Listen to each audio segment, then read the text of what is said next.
Me and my wife, Jessie, had our daughter 2 years ago. Jessie is a smoker. She doesn't smoke a lot, but she consumes 2/3 a day. She wanted to be the one who got pregnant, and I told her that she couldn't smoke at any point in the pregnancy, and only after our baby stopped breastfeeding, she could start consuming again. She agreed. I'm against smoking. I don't smoke, but it doesn't bother me that much other people smoke, and to my delight. Jessie was never a person who smelled like cigarettes despite being a smoker. The reason I'm against it's that my father died of lung cancer, and guess what? He smoked. When our daughter was born, I managed to stay at home for 1 year and 3 months because it hit the pandemic and home office. So we could both take care of it. Jessie also took advantage of the home office, same company, I'm in a higher position. When our company asked for employees to come back from the home office, we decided that we didn't want to put her in childcare yet, and we decided together that I would come back, and she would quit to stay at home all the time. Currently, we have a fair division of tasks at home. When I get home from work, I take care of our daughter so she can rest, and 2 days a week, part-time, I work at home so as not to overload. I know she stays overwhelmed, but I try to help. Recently, our daughter weaned, and Jessie came to talk to me that she wanted to finally start smoking again. I said that I wouldn't pay for them, but I pay for everything. I even proposed to rearrange my schedule in case she wanted to do some freelancer. She's also a designer. But I wouldn't give her the money. THR cigarettes are my limit. She was annoyed, saying that we agreed on her being SOM and that I would provide financially for the family, including her expenses, and I am going behind our agreed. I never paid back / would pay for a cigarette of hers, and she has known this for years. She's still mad at me, saying I'm using being the breadwinner to not let her smoke and forcing her to look for another way to earn money to buy something she wants. I don't know if I'm wrong, but cigarettes are a choice and a bad addiction. I don't feel comfortable paying for it. Given my family history, I always made it very clear that I would never pay for a cigarette. When we made the decision for her to be SOM, I told her I wouldn't feel right paying for her cigarette, and she reassured me that it was something I wouldn't have to worry about. She does freelance to make some purchases she wants. There are months when we are tighter and we can't do some shopping, so she does freelancing. It's rare, but it happens, and on those days, our daughter stays with me even if it's at my service. I never limited any of her purchases, ever, if not because of tight money. For more extravagant purchases of hers that I can't afford, she freelances and buys. So I suggested she do one a month that covers her entire cigarette stash, and I would help by staying with our daughter. She is not entirely financially dependent on me. When she wants to buy something that I can't afford with our money, she makes a design request. My cousin Amy has twins and has a nasty habit of dumping them onto relatives to babysit for the entire day without any warning or regard for their time. I have a very strained relationship with her, but because my mom's side of the family demands that we all remain close-knit, so I have no choice to tolerate her. When she initially gave birth to them, she teased me that I'll have to take on babysitting duty from now on. I'm no good with kids, so I remarked to her that if I ever have them, I'll train them, not babysit. She brushed me off. The kids now are hella destructive and loud, pulling out stuffing inside furniture, holes inside walls, smashing anything glass and porcelain, screaming louder than a fire alarm. You name it. When it was my first turn to deal with them, I immediately walked with them to the store and grabbed the biggest bag of M&Ms I could find and trained them so that every time they follow my orders and behave, they get one. If they misbehave, I get one.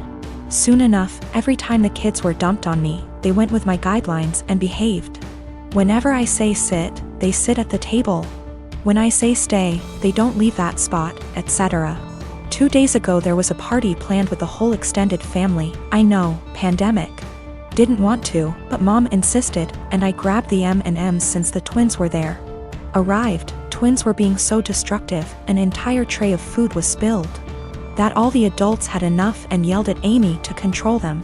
She vomited the same excuse of them just being kids and they'll grow out of it eventually. I shouted the twins' names and shook my M&Ms bag. They came running over to me and I popped 6 pieces into my mouth for their misbehavior. I told them to go clean up the mess or no candy all night. They do so. Halfway through the party, every time something similar came up or they just weren't behaving, I was the one able to calm them down. When Amy saw what I was doing, she got angry and started yelling at me about how her children aren't animals and that I shouldn't be giving them so much candy anyway. I told her that I'm their aunt, not their parent. Why am I the one disciplining them? Isn't that her job? She screamed the same argument at me, and since she's their mother, to stop giving them candy. One of the twins overheard and went apeshit. Dashed straight into the kitchen and started shattering anything they can get his hands on, shouting over and over that he wants candy. His twin joined him soon after. I repeated that she's their mother, and just sat in the living room watching it all unfold. At the end, Amy blamed me for them turning out this way. The other relatives she dumped them on, a majority, disagreed, but when I told a friend about the situation, he told me that the training I did can really up the kids mentally later in life. I am a gemologist. I spend my days in the lab testing and identifying stones. From the nature of my work, I also have a large and valuable collection of jewelry, but also gem specimens that I keep in a safe I specifically bought and had installed to keep them safe. I also have a second smaller safe for keeping important documents like passports. I own my home, and my boyfriend of 2 years recently moved in as he was renting before. I gave him the code to the smaller safe so he could put valuables in it, but he also wants the code for my gem safe. Not to put anything in it, but he says because we are living together now I should trust him and give him the code. I've said no because he has no reason to open the safe, as the only thing it's used for is storing my collection. He said he has no interest in my gem collection, doesn't want to look at them, but still wants the code to access them. This is causing tension because he says I should give it to him as a show of trust, and I said no. Because he literally has no reason to go in there, so he doesn't need the code. This is a 6-figure collection, so I'm not being difficult over a few little gems here. I am the only one who knows the code. The safe weighs nearly half a ton, it's bolted to the floor and wall, and is from a company who makes safes, vaults and strong rooms for jewelers. You could bring the house down around it and it would still be intact. All of the gems and jewelry in the safe are mine and mine alone. I do not keep any clients' jewelry at home. For my other business doing valuations, I rent a separate space and keep client items there. I will give an update once things have panned out. I've moved all of my personal docs out of the little safe and into my gem safe. I told him he isn't getting the code and I will die on this hill. He has no reason to have it, and his continued lack of respect by the pushing of my boundaries wasn't okay. I felt like he was trying to manipulate me by making it about trust. After a lot of back and forth, he finally admitted that he wanted access to the safe, because he didn't feel like I was sharing the whole house with him. Because I insisted on a tenancy agreement rather than just letting him move in. And he didn't like that part of where he lived was off limits to him. He was also insecure and resented that I have more money than him and own a home whilst he doesn't. He had made a few comments about this before, but I didn't realize it was such a big issue for him. He also said that by keeping him out of the safe made him feel like I thought he was lesser than me, and that it made him feel like I was treating him like a child. I told him if that's how he feels, then this is not the right relationship for either of us, and that it was best we break up. He was shocked that I was ending things over this, cried and asked me to reconsider. When I said no, he then got angry. Called me a stuck-up B*TCH, said he was better off without me anyway, and went to his friends. I told him via text he had 30 days before he had to leave, as per the tenancy agreement. So he didn't need to stay at a friend's, he said he would be gone by the end of the week. 2 days later he came back and packed up all of his stuff and left. He's staying with his friend now. I have changed all the locks. I have an alarm and CCTV system that's professionally monitored, and I have changed the verbal password I have to give when you call up as a precaution. I've checked all of my collection and it hasn't been touched. I also am giving my solicitor the code and safe deposit details to be passed to my executor in the event of my death. I feel horrible because despite all of this I love him. I should have a partner who not only respects my boundaries but takes an interest. I'm pretty cut up right now and missing him, but I know I'll be okay. I have great friends and family around me. Also, diamonds are a girl's best friend, and I have a few knocking around to help cheer me up. I own a small condo in Orlando. I bought it while working for the Mouse, and my friend Ben lived there with me.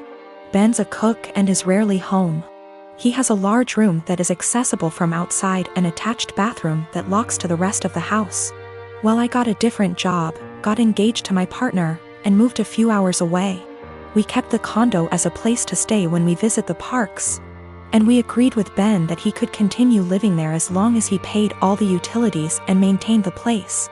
Our friends use it too, they pay a bit for utilities, are told don't bother Ben, and clean before they leave.